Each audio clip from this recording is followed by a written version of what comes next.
Hello gamers and welcome to the 2024 recap. Starting in January, I had some pretty big family news in that my sister came to live with me in London. Next in January, I started off the year with a BAFTA event, the evolution of Final Fantasy.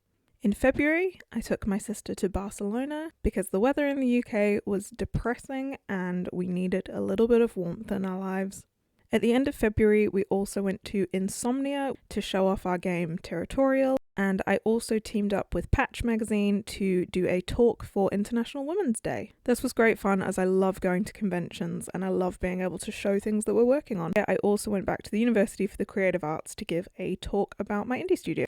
I also attended another BAFTA event, but this one was the Connect Forum. In April, we also celebrated a family wedding, and so my family came over from New Zealand and I got to hang out with them a little bit. Because my family were over here from New Zealand, we also decided to take a trip to Italy. We went to Venice and Florence before myself and Byron went off to the Amalfi Coast for a week.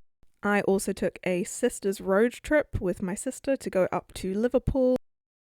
And it was also the time of the year in which WASD happened. Also helped out with a game jam at the University of West London where I was a lecturer at the time. This was unfortunately my last event with UWL as I was leaving to go on to a different university to teach. The students also held an impromptu awards ceremony in which they gave me Lecturer of the Year and made me cry a lot. And then it was time to start my new job at the University for the Creative Arts in Surrey. Went out a lot with my sister this summer, and then it was September and it was time for students to start back at the uni.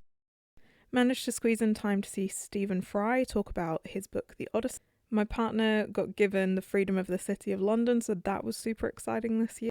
I got a few tattoos near the end of the year just to commemorate. I went to EGX and gave portfolio and career advice. Also popped by the Science Museum to check out the Level Up exhibit and also the Design Museum to see the Tim Burton exhibit. And at this point the year was flying by, and so it was Guildford Games Awards. And then my partner took me away for a weekend in Germany in which we got engaged, and that was one of the highlights of my year this year. I also headed to LA to go to the Game Awards as a guest of the Game Awards because I am one of the 2023 Future Class. I got to meet up with all my fellow Future Class and it was just an incredible time. I'm now back in the UK, it's December, it's nearly Christmas, I'm working on my Masters, which I have to hand in. I don't 100% know what next year holds for me, but this year was kind of a chill year while I focused on my Masters and on moving jobs, so next year I'm going to run at it with 120%. Thanks for watching!